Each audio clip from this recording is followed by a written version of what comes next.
नमस्कार दोस्तों, only एसकेएमयू YouTube channel में आप सभी का स्वागत है। और आज के इस वीडियो में बात करने वाले एसकेएमयू यूजी सेमेस्टर 5 जो कि सेशन है 2022 से 26। और आज के इस वीडियो में हम कवर करने वाले सोशियोलॉजी मेजर पेपर 10 के सेट 3 देखने वाले। इसके पहले मैंने सेट 1 और सेट 2 का वीडियो डाल दिया। अगर आपने उन दोनों वीडियो को नहीं देखा है तो आप हमारे चैनल से जाकर देख सकते हैं, या फिर इसी वीडियो के डिस्क्रिप्शन में आपको प्लेलिस्ट का लिंक मिलेगा, तो वहाँ से आप सभी वीडियो को जो है सिक्वेंस में फॉलो कर सकते हैं। बात रही पीडीएफ की, तो मैं सबसे पहले बता दूं कि मैंने तीनों सेट का पीडीएफ जो टेलीग्राम चैनल पे सुबह ही अपलोड कर दिया था। अगर आप टेलीग्राम चैनल पे ज्वाइन है तो आपको ये पीडीएफ मिल गया होगा। अगर आप नहीं ज्वाइन है तो अभी आप जाके देख सकते हैं।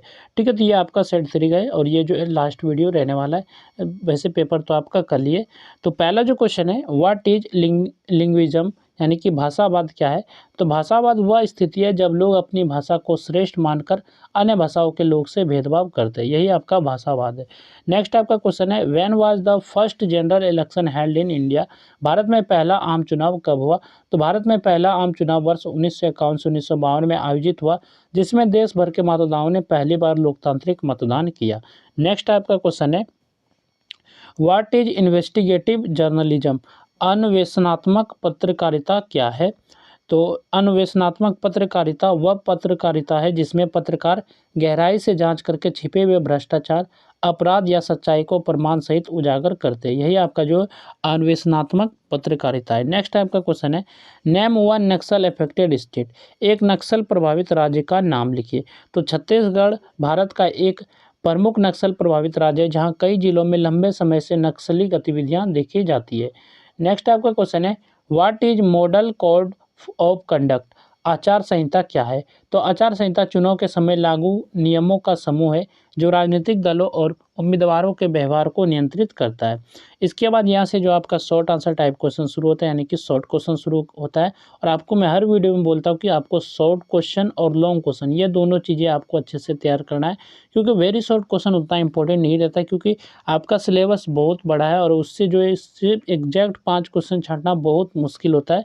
तो इसलिए जो आपको वेरी शॉर्ट क्वेश्चन जो भी मिलता है सेट में, तो आप उसे 1-2 बार पढ़ ले, बाकी आप शॉर्ट क्वेश्चन और लॉन्ग क्वेश्चन पे ही ज़्यादा फोकस रहे। तो क्वेश्चन नंबर 2 है जो आपका, explain the role of media in strengthening democracy. लोकतंत्र को मजबूत करने में मीडिया की भूमिका समझाइए। तो मीडिया की क्या भूमिका है लोकतंत्र को मजबूत करने में। तो मीडिया लोकतंत्र का एक महत्वपूर्ण स्तंभ माना जाता है, क्योंकि यह जनता और सरकार के बीच सूचना का मुख्य माध्यम होता है। लोकतंत्र में सही जानकारी, जागरूक नागरिक और पारदर्शी शासन आवश्यक होते हैं, और इन सभी को मजबूत बनाने में मीडिया महत्वपूर्ण भूमिका निभाता है। समाचार पत्र, टीवी, रेडियो और डिजिटल प्लेटफॉर्म सभी मिलकर मीडिया का हिस्सा है। मीडिया सबसे पहले जनता को देश और दुनिया की घटनाओं की सही और समय पर जानकारी देता है। जब लोगों को सरकारी नीतियों, योजनाओं, कानूनों और चुनाव से जुड़ी सूचनाएं मिलती है, तो वे अपने अधिकार और कर्तव्य समझते हैं। इससे नागरिक अधिक जागरूक बनते हैं और लोकतांत्रिक प्रक्रिया में सक्रिय भाग लेते हैं।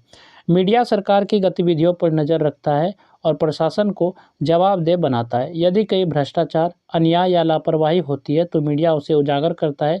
इससे सरकार पर सुधार करने का दबाव पड़ता है और शासन अधिक पारदर्शी बनता है। इसी कारण मीडिया को लोकतंत्र का प्रहरी भी कहा जाता है। प्रहरी नहीं है, प्रहरी भी कहा जाता है। ठीक है, तो मीडिया जनमत निर्माण में भी महत्वपूर्ण भूमिका निभाता है। विभिन्न मुद्दों पर चर्चा, बहस और विश्लेषण के माध्यम से लोगों को सही जानकारी मिलती है और वे सोच समझकर निर्णय लेते हैं। चुनाव के समय मीडिया मतदाताओं को उम्मीदवारों और नीतियों के बारे में जानकारी देता है, जिससे वे सही प्रतिनिधि चुन सके। इसके अलावा मीडिया सामाजिक जागरूकता फैलाकर शिक्षा, स्वास्थ्य, पर्यावरण और महिला अधिकार जैसे विषयों पर लोगों को जागरूक करता है। इस प्रकार मीडिया सूचना, निगरानी और जन जागरूकता के माध्यम से लोकतंत्र को मजबूत बनाता है। नेक्स्ट आपका शॉर्ट क्वेश्चन है, write the government measures to control Naxalism. नक्सलवाद नियंत्रण हेतु सरकारी उपाय लिखिए। तो नक्सलवाद को किस तरह कंट्रोल किया जा सकता है, सरकारी उपाय आपको लिखना है। तो भारत सरकार ने नक्सलवाद को नियंत्रित करने के लिए कई सुरक्षा और विकास संबंधी उपाय अपनाए हैं। सबसे पहले सरकार ने प्रभावित क्षेत्रों में सुरक्षा बलों की तैनाती बढ़ाई है। केंद्र रिजर्व पुलिस बल, विशेष कमांडो इकाइयां और राज्य पुलिस संयुक्त अभियान चलाकर नक्सली गतिविधियों पर नियंत्रण करने का प्रयास करती है। खुफिया तंत्र को मजबूत किया गया है ताकि नक्सली योजनाओं की पहले से जानकारी मिल सके और हिंसा रोकी जा सके। दूसरा महत्वपूर्ण उपाय विकास योजनाओं का विस्तार है। सरकार ने नक्सल प्रभावित क्षेत्रों में सड़क, पुल, स्कूल, अस्पताल, बिजली और संचार सुविधाओं के निर्माण पर विशेष ध्यान दिया है। प्रधानमंत्री ग्राम सड़क योजना, शिक्षा विस्तार कार्यक्रम और स्वास्थ्य सेवाओं के माध्यम से लोगों को मुख्य धारा से जोड़ने का प्रयास किया गया है। रोजगार बढ़ाने के लिए मनरेगा जैसी योजनाएं लागू की गई, जिससे ग्रामीणों को आय का स्रोत मिल सके। तीसरा उपाय भूमि सुधार और आदिवासी अधिकारों की सुरक्षा है। वन अधिकार कानून के तहत आदिवासी परिवारों को जमीन पर अधिकार देने की कोशिश की गई है। इससे लोगों में विश्वास बढ़ता है और वे हिंसक रास्ता छोड़ने के लिए प्रेरित होते हैं। सरकार ने आत्मसमर्पण और पुनर्वास नीति भी शुरू की है। इसके अंतर्गत जो नक्सली हथियार छोड़कर मुख्य धारा में लौटना चाहते हैं, उन्हें आर्थिक सहायता, प्रशिक्षण और रोजगार के अवसर दिए जाते हैं। साथ ही शिक्षा, कौशल विकास और जन जागरूकता कार्यक्रमों के माध्यम से युवाओं को हिंसा से दूर रहने के लिए प्रेरित किया जाता है। इन सभी उपायों से नक्सलवाद पर नियंत्रण पाने का प्रयास किया जा रहा है। इसके बाद यहाँ से जो आपका ग्रुप बी शुरू होता है, जिसमें कि लॉन्ग आंसर टाइप क्वेश्चन यानी कि लॉन्ग क्वेश्चन है।